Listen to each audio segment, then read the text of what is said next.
ربنا يجعله بالشفا ان شاء الله. ما دام من ايديك يبقى بالشفا ان شاء الله. ممكن بقى اطلب منك طلب بس ما تكسفينيش؟ ماشي اؤمر يا حاج. افتحي علبه الشوكولاته الغاليه دي واكبشي منها حبه. عشان خاطر عيونك انت بس، مع اني ملياش في الشوكولاته خالص.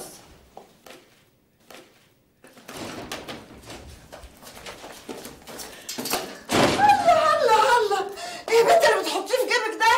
شو هاد يا روحي؟ شو هاد اللي بايديك؟ ده الحاج قال لي اخد شوكولاتايه، اخدت واحده. يا ساتر يا ساتر يا رب، مش تخبطوا على الباب ولا تقولوا احم بدل ما تدخلوا زي القضا المستعجل كده؟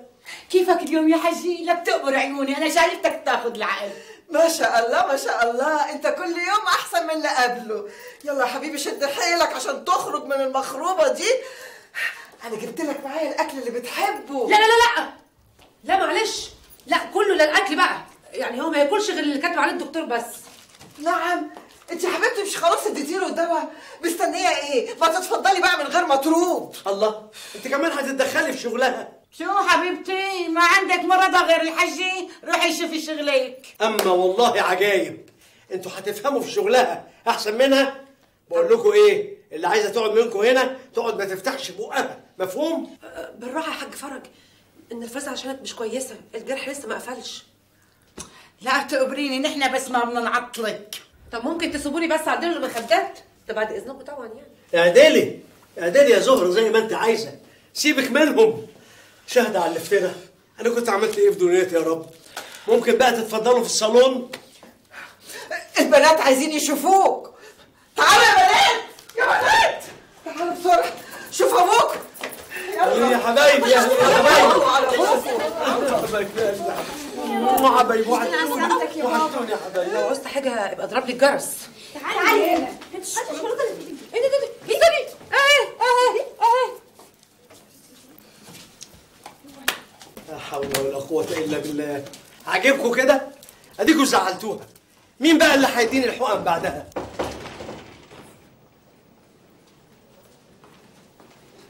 زهرة زهرة، صباح خير. صباح النور. أخبار الحاج إيه النهاردة؟ كويس الحمد لله. إيه مالك، في حاجة؟ مفيش. الله، مش عوايدك يعني، أنت على طول حتى بتبقى مبتسمة. انا مش فاهمه ليه ست حليمه والست فهيمه مصممين كل ما يشوفوا خلقتي يدوني كلمتين في جنابي يسموا بدني. انا كنت عملت لهم ايه يعني؟ بيغيروا منك يا زهرة. يغيروا مني يا حسره على ايه؟ هو انا فين وهم فين؟ أنت فين وهم فين إيه؟ أصل عدم المؤاخذة الجمال والحلاوة مالهمش أي دعوة بالفلوس. ويخافوا مني ليه؟ انا كنت هعمل لهم ايه يعني؟ يعني الحاج أصله له سوابق خصوصا مع الممرضات، فما بالك بقى لما تبقى واحدة زي القمر كده. رد مستشفيات كتير يعني، وهو بقى بسلامته داير كده يتضرب بالرصاص. يخرب عليك يا زهرة، ده بالشربات. كتر خيرك عن اذنك. استني بس، هو عدم المؤاخذة الأختين الحلوين هنا وشيرين جوه؟ امال انا خرجت من الاوضه ليه؟ طبعا كرشوني. يا بختك يا حاج. تقور قلبي يا حجي، اشربها العصير كله. لا يا حبيبي اوعى كده، اوعى. خد من ايدي الحقني يا منتصر. خد يا حاج، خد اشرب من ايدي. تمام، تقبرني تقبرني. تقبرني انا بقى تقبرني يا مره. منتصر خلصني مرية وسكينة، دول عايزين يسموني. لو سمحتوا حضرات، عايز اتكلم مع الحاج في شويه شغل كده. يا سلام، ما تتكلم يا اخويا وانت تتكلم قدام حد غريب؟ ده احنا مراتات. ايوه مراتاته. وانا من امتى ان شاء الله بتكلم في شغل قدامكم؟ يلا كتر خيركم، مع السلامة. خلونا نتكلم في شغلنا، الشغل متعطل. يلا يلا يا بنت توهي. العصير يا حجي. بالهنا والشفا. اشربوا وانتوا بس اقفلوا الباب وراكي. مثل ما بدك. يا ساتر. ايه رأيك بقى في التصريفة دي يا حاج؟ عاملين زي العمل الراضي. المهم، عملت ايه مع ولاد الابالسه دول؟ كله تمام يا حاج، ال3 مخازن بقوا فحمة. الله ينور. والشغل كان نظيف؟ انضف من الصيني بعد غسيله يا حاج. عشان يبقوا عبره لغيرهم. ورضيت الرجاله اللي اشتغلوا؟ كلهم مبسوطين يا حاج وبيدعوا لك. لا بالحق يا حاج، الزهرة الجميلة كانت واقفة بره متضايقة، هي خرجت ليه؟ طفشوها ولاد الهرمة. يا حاج أنا عايزك ما تغوطش في الموضوع ده قوي، مش ناقصين وجع قلب احنا يا حاج، باذن الله عايزينك تخرج من المستشفى هنا وايدك فاضيه. خليك في شغلك، انا حر اعمل اللي انا عايزه. ايوه يا حاج، بس انت سوابقك كترت قوي في المستشفيات. غصب عنها منتصر، مش قادر، قلبي مش يحتف عليها.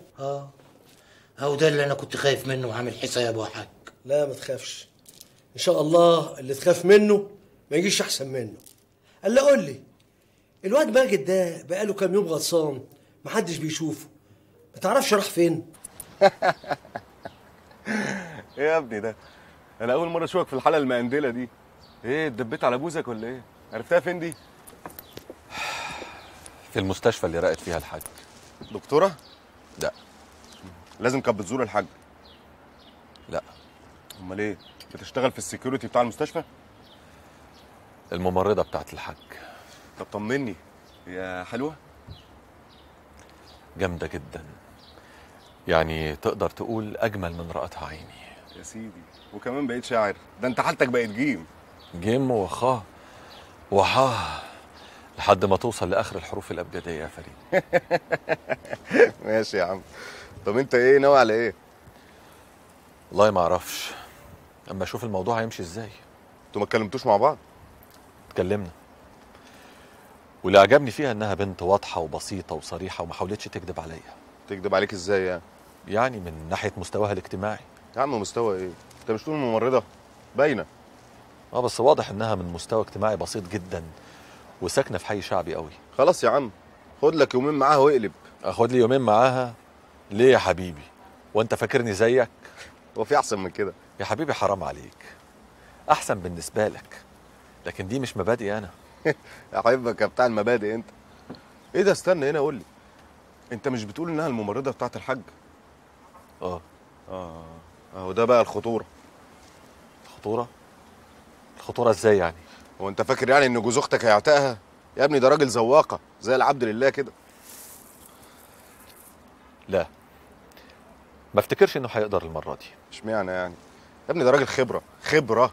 لكن زهره دي حاجه مختلفه خالص، مش هيقدر. ما تسبقش الاحداث انت بس، جوز اختك لسه ما نزلش بتقله، هو مش لسه مكوع في المستشفى، اما يفوق هتشوف. لا، واضح ان زهره دي حاجه تانية خالص، مش زي اللي عرفهم قبليها. يا حنين يا رومانسي، بس عيبك بقى ان انت رومانسي، والرومانسي ده بيعيش في خياله لكن ما يقدرش يشوف خيال الحاج.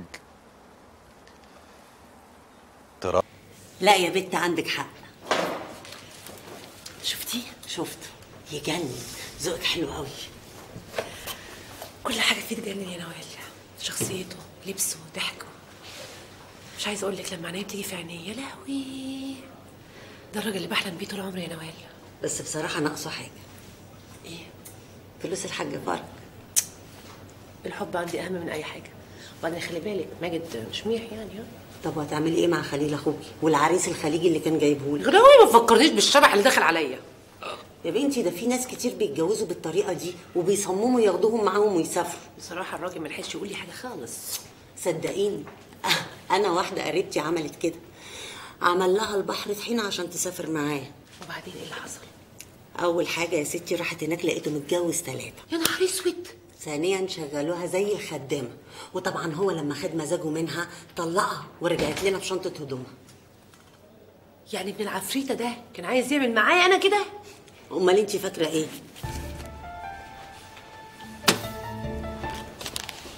انا كنت جبت كرش وهو والثلاثه اللي معايا. أمره، هو في حاجه مضايقه الحاج؟ امال احنا جايين ليه؟ الحاج هو اللي بعتنا عشان نشتكي لك. خير، حصل ايه؟ نحن ما بدنا هي اللي اسمها زهره، ما بدنا اياها بالمره. الحاجه مش طايقها خالص. زهره؟ وهي زهره عملت ايه؟ يعني نحن بالضبط ما بنعرف شو اللي ساوته. هو الحقيقه احنا مش عارفين هي عملت ايه بالضبط، بس هي دي بقى اوامر الحاج. ويا ريت يا ست الريسه تشوفي له ممرضه كده تكون من سننا. انا كنت فاكره ان الحاج مبسوط معاها. مبسوط ايه؟ لا ده مش مرتاح معاها خالص، دي صحته كل يوم في النازل. وهو الحاج ليه ما قاليش حاجه زي كده بنفسه؟ يعني الحج هو مو من عادته انه يأذي حدا بالمره، يقبر قلبي، بيستحي كتير. وبعدين يا اختي احنا مراتاته وبنقول لك اهو، وبعدين البركه فيكي بقى.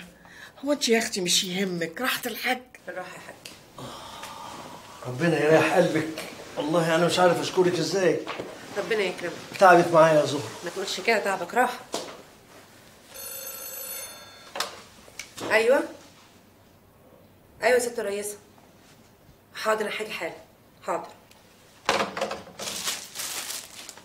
رايحه فين؟ ست الرئيسه عايزاني. عايزاك يعني ايه؟ طب ما تجيلك هنا. تجيلي ازاي يا حاجه؟ بقول لك الست الرئيسه.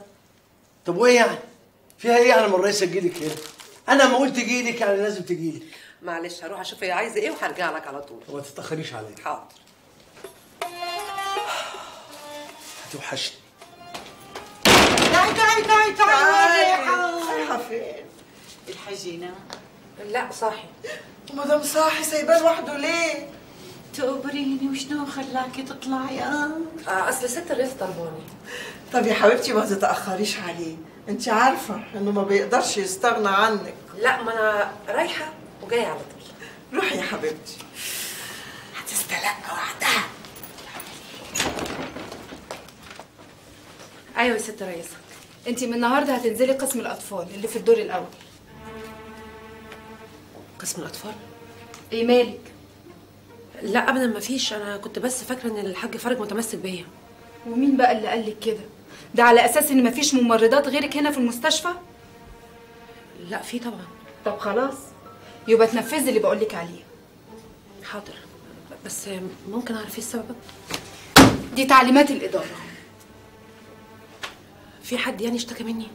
وبعدين معاكي بقى، انا مش عايزه اقطع عيشك. كتر خيرك. واتفضلي بقى روحي شوفي شغلك، بس تحت مش هنا.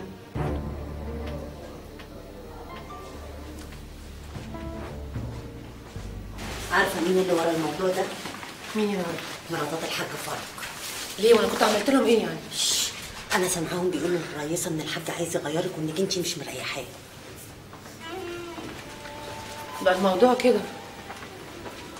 على العموم هم عملوا فيا طيب. عملوا فيكي طيب ازاي؟ والبقشيش اللي بتاخديه؟ كل شيء نصيب يا نوال. انا اصلا الراجل اسمه فرج ده ما كانش نازل لي من زور. ايه؟ كان بيبصبص لك؟ كان عايش لي في دور كده يا اختي ملياش فيه. بس بيني وبينك يا زهره الراجل ده مليان قوي. بس انا بحب يا نوال، بحب. ايه بقى الكلام اللي بيودي ولا بيجيب ده؟ يا اختي انا في الاول كنت بقول زيك كده، بس ما كنتش اعرف ان الهوا غلاب. ايه؟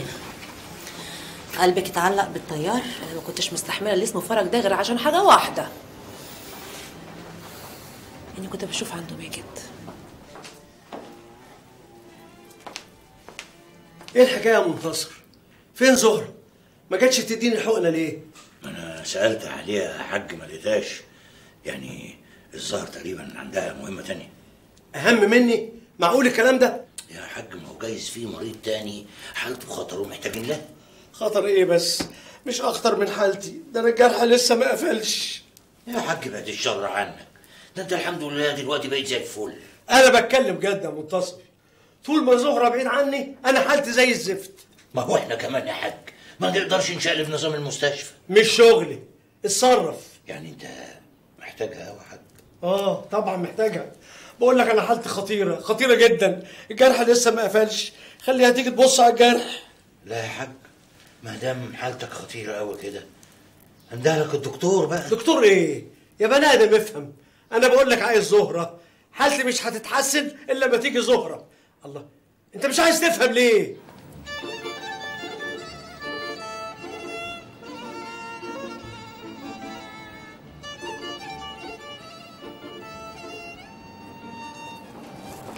بعد اذن حضرتك.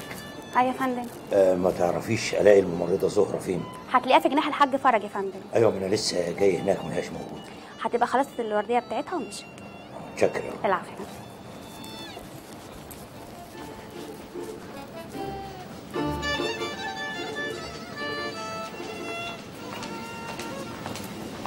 على فين يا استاذ؟ ممنوع. ممنوع ايه سعادتك؟ ما انا كنت لسه جوه دلوقتي. وفي ايه؟ وكيل النيابه بياخد اقواله جوه. ايوه بس انا مدير اعمال الحاج فرج، انا منتصر الكومي. والبيه وكيل النيابه مانع اي حد يخش جوه.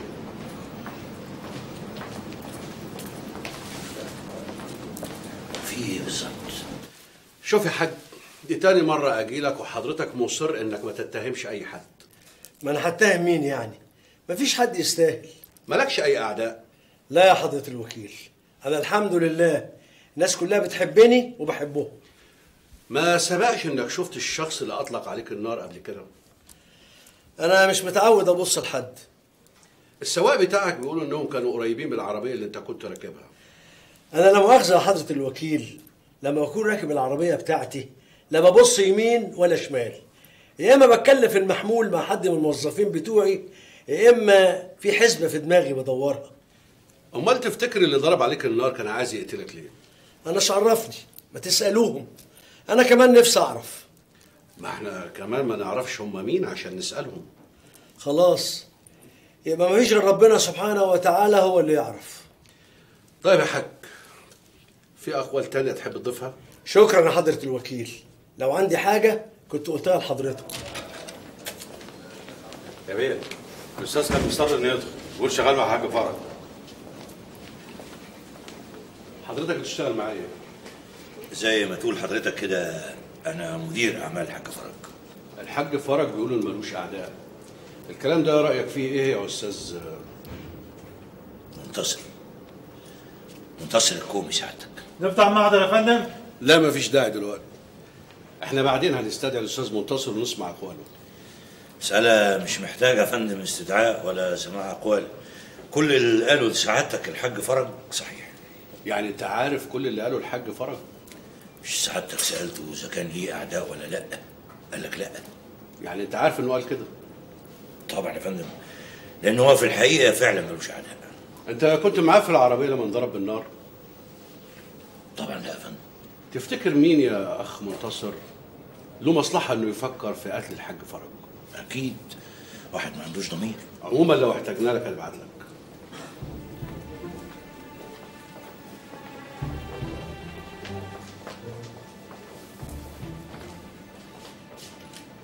براوة عليك يا منتصر، بس انا بصراحه بقى كنت خايف لسانك يتدلق وتقول لهم حاجه. عيب يا حاج، ده انا تلميذك. هنظهر هنلعب معاهم واللعب هيطول قوي، مفيش مانع، انا جاهز، بس لا يمكن حطاطي راسي، لا هدفع لهم ولا هشاركهم. يا حاج انا خايف عليك، دول ولاد ابالسه يا حاج، والحمد لله المره دي جت سليمه. شوف يا منتصر، انا راجل والحمد لله مؤمن قوي بالله، وعارف ان مفيش حد هيموت ناقص عمر، يعني اللي ريد له ربنا يعيش هيعيش غصب عنهم حتى لو ضربوا عليه مدافع. من بكره يا حاج برضه هيأيدوا الجريمه ضد مجهول.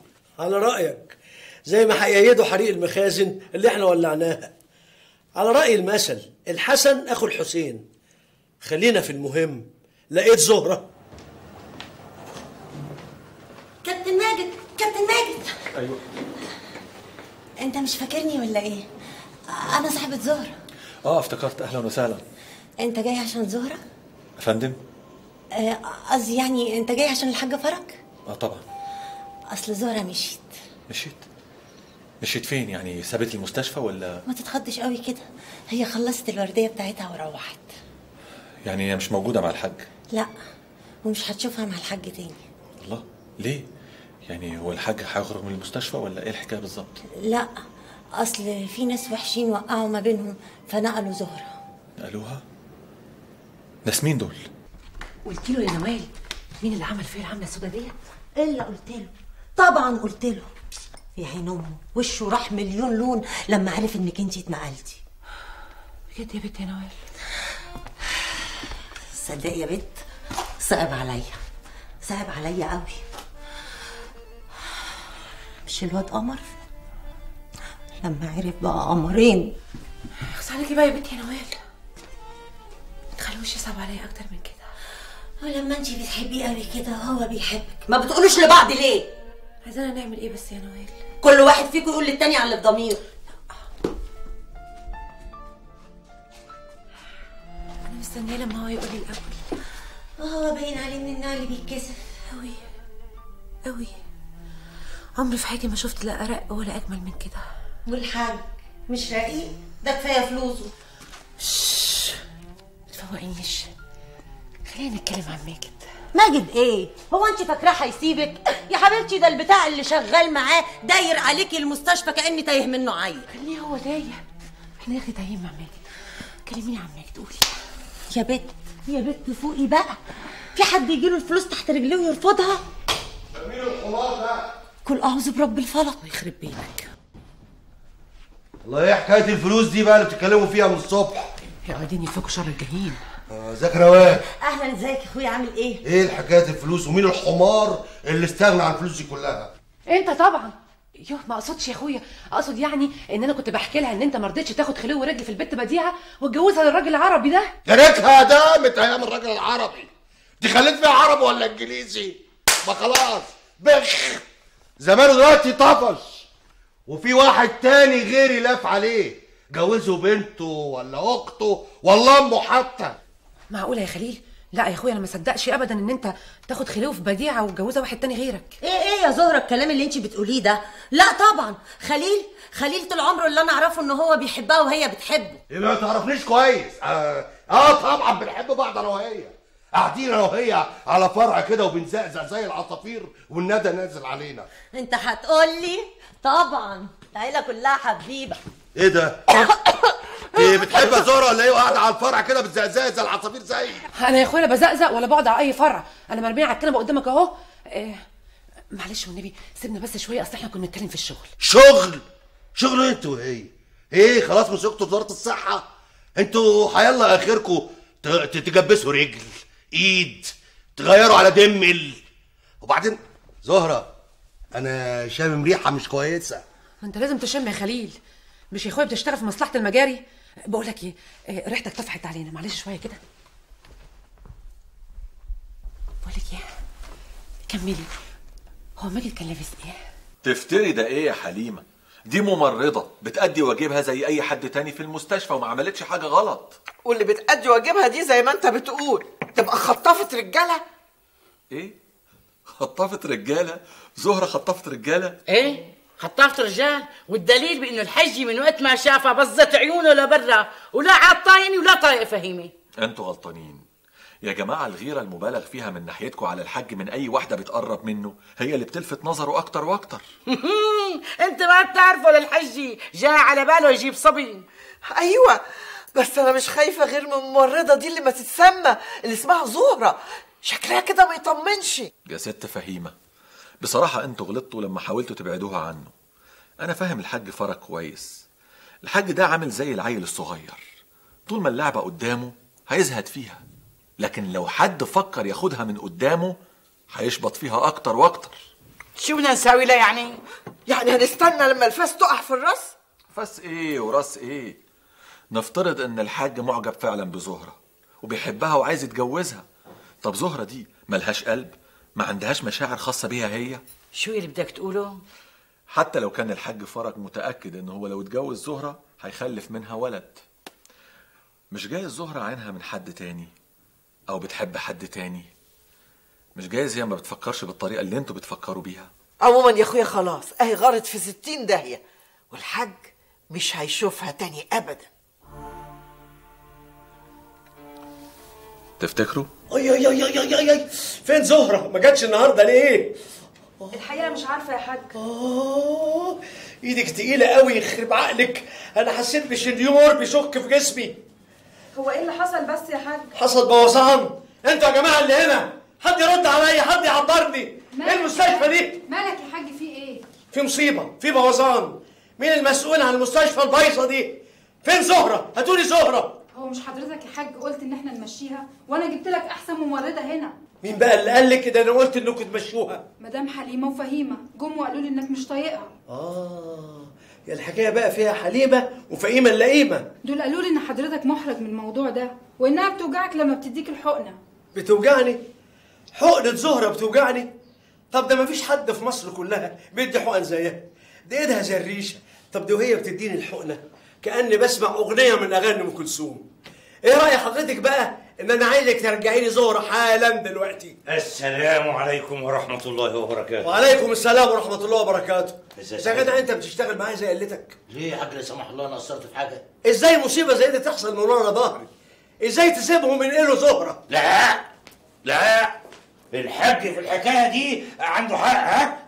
ازاي تنقلوها؟ والله احنا نفذنا كلام مدام حليمه ومدام فهيمه. والله يا عال، هي حليمه ونفهيمه اللئيمه هما اللي بياخدوا الحقنه؟ انا اللي باخد الحقنه. هدي نفسك بس يا حاج، انا والسيستر هنتصرف في الموضوع ده. شوف يا ستي، اي حاجه تقول لك عليها مدام فهيمه او مدام حليمه تخص الحاج لازم ترجعي له الاول، يعني تخلي صلتك منك للحاج على طول. صح، اول مره تقول كلام يجي منه. اتفضلي بقى يا ريسه، حضرتك تبعتي لي زهره حالا. حاضر يا حاج، من عناية. يلا يا قلت. استني هما ادوا لك كام؟ كام ايه يا حاج؟ بقشيش يعني، قولي ما تكسفيش. ايه الكلام اللي بتقوله ده يا حاج؟ هو انا برضو بتاعت الحاجات دي؟ ما هو لو ما قلتليش هما هيقولوا لي. ادوني 200 جنيه. بقى تبيعي زهره ب 200 جنيه؟ ليه ترخصيها كده؟ منتصر ادي الرئيسه 500 جنيه. 500 جنيه؟ اتفضلي. متشكرة قوي يا حاج، ما نحرمش منك ابدا. يلا يا ألفت. استني يا ألفت، وادي ألفت كمان 200 جنيه. برضو؟ ما نحرمش منك يا حاج. خد يا ألفت، خد وادعي للحاج. ربنا يخليك يا حاج. زهرة ابعتوا لي زهرة. يا حاج، معقول يا حاج تدفع 700 جنيه عشان ترجع حته الممرضه؟ وادفع 700 مليون كمان بس زهرة ترجع لي. ثم انت مالك يا اخي؟ انت بتدفع من جيب اهلك.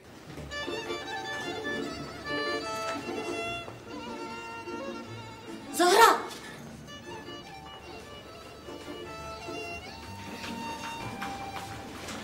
انت هترجعي فوق تاني. اشمعنى؟ ما تتريقيش، الراجل هيتجنن عليكي. انا يا اختي لو كنت هرجع فوق تاني هرجع عشان حاجه في دماغي. عشان ايه؟ عشان البقشيش؟ بقشيش ايه يا هبله؟ وانا مخليه في الدور هنا. امال عشان ايه؟ عشان اشوف ماجد. عايزه رايي؟ يا حبيبتي، انت عارفه انا ما بعملش اي حاجه من غير رايك. ما ترجعيش. ليه؟ الله يخرب بيتك. الله، اسمعي كلامي. ايوه بس انا عايزه ارجع عند الحاج تاني عشان اشوف ماجد وهو بيزور. يا بنت انا عايزاكي تتقلي، عايزاكي تنشفي ريق. هو انت فاكره يعني اول ما ليا ترجعي هرجع على طول كده؟ لا طبعا، انا عندي كرامه. وبعدين يا اختي انا زهره، لما تعوز تبيع تبيع وتكسب، ولما تعوز تشتري تشتري وكمان تكسب. انت طلبتيني يا ست رئيسه؟ ايوه يا زهره، بصراحه انا اسفه جدا. واضح ان حصل سوء تفاهم وهترجعي قسم الجراحه تاني. ليه؟ هو قسم الاطفال وحش؟ معلش بقى، دي كانت تعليمات وغصب عني. تعليمات مين؟ تعليمات الحاج فرج ولا تعليمات الست فهيمه وحليمه؟ هم فاكريني ايه؟ عبده عندهم؟ اطلعي انزلي انزلي. لا معلش بقى، انا بشتغل هنا بضمير احسن من اي واحده بتشتغل في المخروبه ديت. مخروبه؟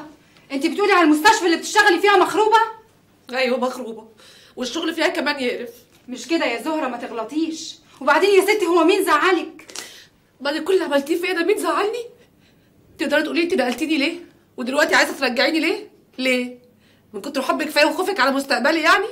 صدقيني يا زهره، انا زي ما قلتلك، انا مش بايدي. انا صحيح الرئيسه، بس الكلمه الاولى والاخيره هنا لزبون المستشفى. انا بصراحه مش عارفه ليه مدامات الحاج قالوا لي ان هو مش طايقك ومش عايزك هنا خالص. خلاص، طالما الكلمه هنا لمدامات الحاج بقى يبقى لا مؤاخذه، انت ست مش ماليه مركزك. يا زهره احنا كلنا هنا تحت امرهم علشان محتاجين لهم. ايوه بس احنا ناس عندنا كرامه، والمفروض ان انت الكبيره بتاعتنا اللي بتحافظ على كرامتنا، مش بتدوس عليها. عن اذنك. زهرة، افندم. ممكن نتكلم مع بعض شويه؟ سيبك مين؟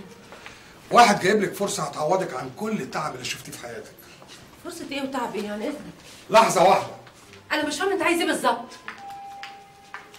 هتفهمي كل حاجه لما نقعد ونتكلم مع بعض. بس انا مش فاضيه دلوقتي. ايه يا ريس؟ فين زهرة؟ ما جبتهاش معاكي ليه؟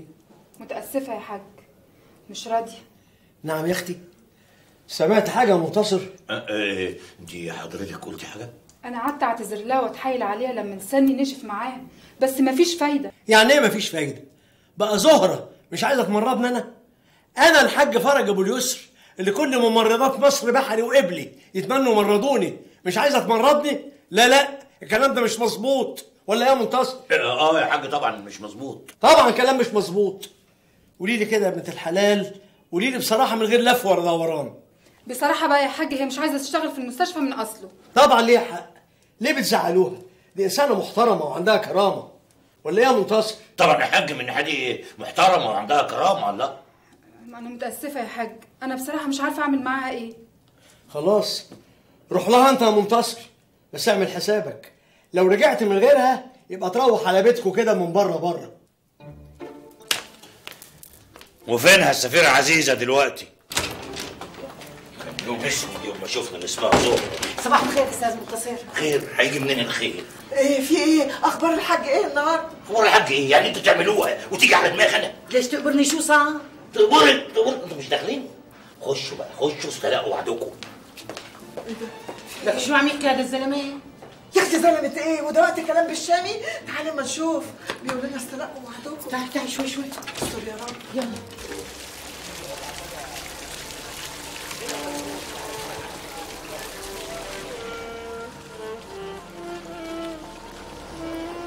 زهرة، ازيك يا زهرة؟ ازيك يا ماجد؟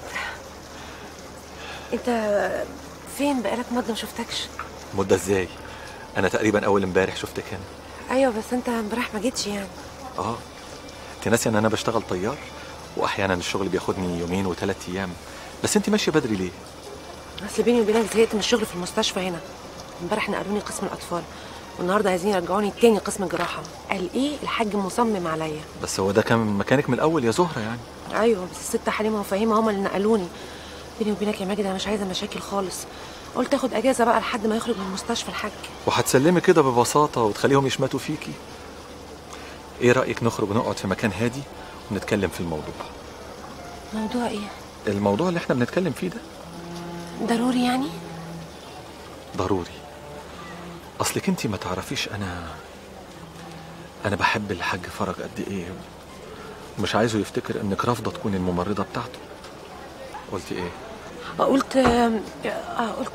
طبعا. انا ما كنتش عارفه ان انت بتحب الحاج قوي كده. انا بموت في الحاج. اتفضلي.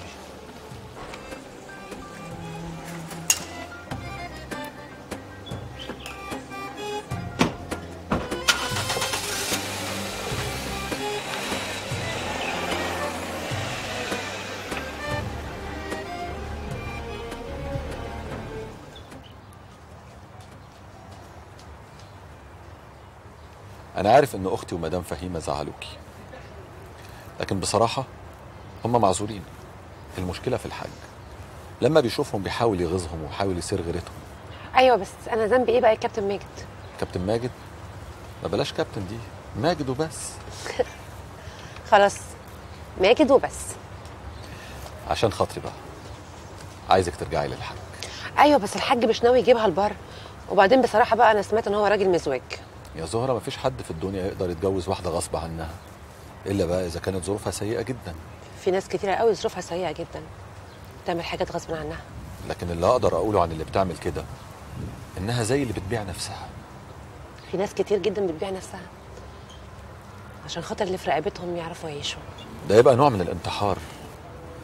إزاي إنسانة تتجوز إنسان تاني ما بتحبهوش ولا في بينها وبينه أي نوع من التواصل؟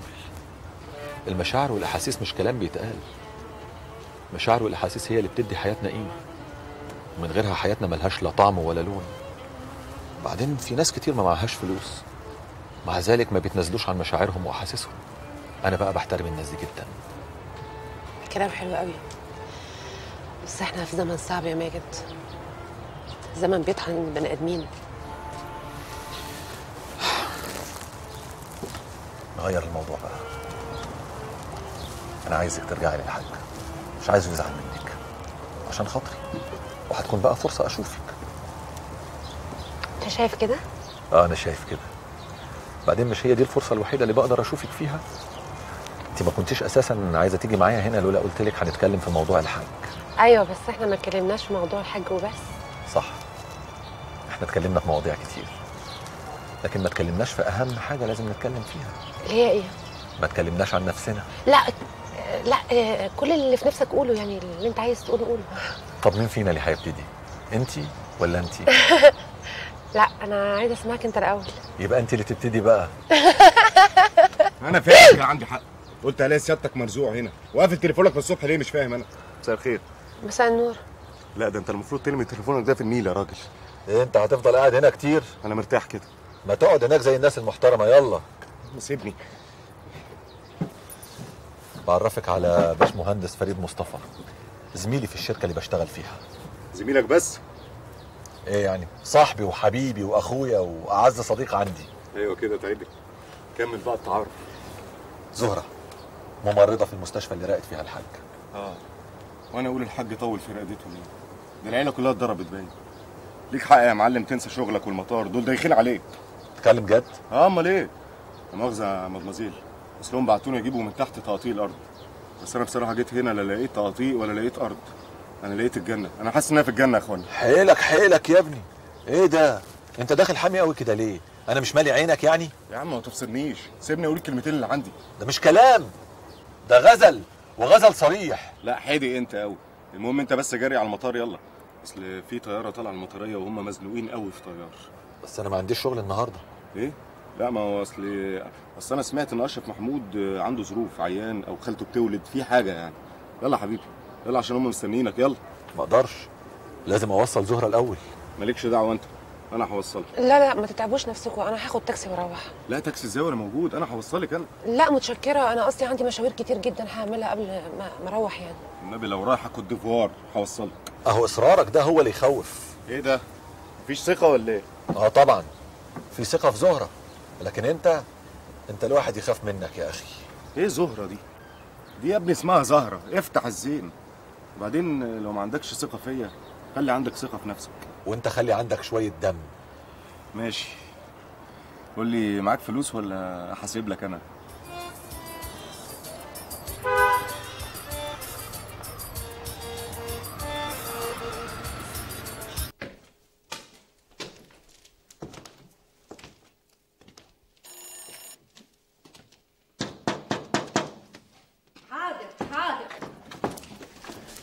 السلام عليكم. عليكم السلام ورحمة الله. يا ترى فين شقة الست زهرة الممرضة؟ شقة الست زهرة فوق. هو حضرتك عايزها في حاجة؟ كنت عايزها في حاجة مهمة أوي، بعد إذن حضرتك. اتفضل. يا ترى عايزها في إيه ده؟ مين اللي على الباب؟ مش دي شقة زهرة الممرضة؟ ايوه هي يا اخويا، ايوه هي. طب ممكن اتشرف واعرف الاول مين بيكلمني؟ انا والدتها. انت مين؟ انا من طرف الحاج فرج ابو اليسر. اهلا وسهلا. اهلا وسهلا. السلام عليكم. وعليكم السلام ورحمه الله وبركاته. لا مؤاخذة يا حاجة، اصل احنا سألنا عليها في المستشفى يعني قالوا لنا انها مشيت. معلش يا اخويا هي لسه ما جاتش. انا مش قادره اقول لك اتفضل استريح، اصل انا قاعده لوحدي والشيطان شاطر. الصراحة عندك حق يا حاج. طب ما تعرفش يا اخويا هو عاوزها في ايه؟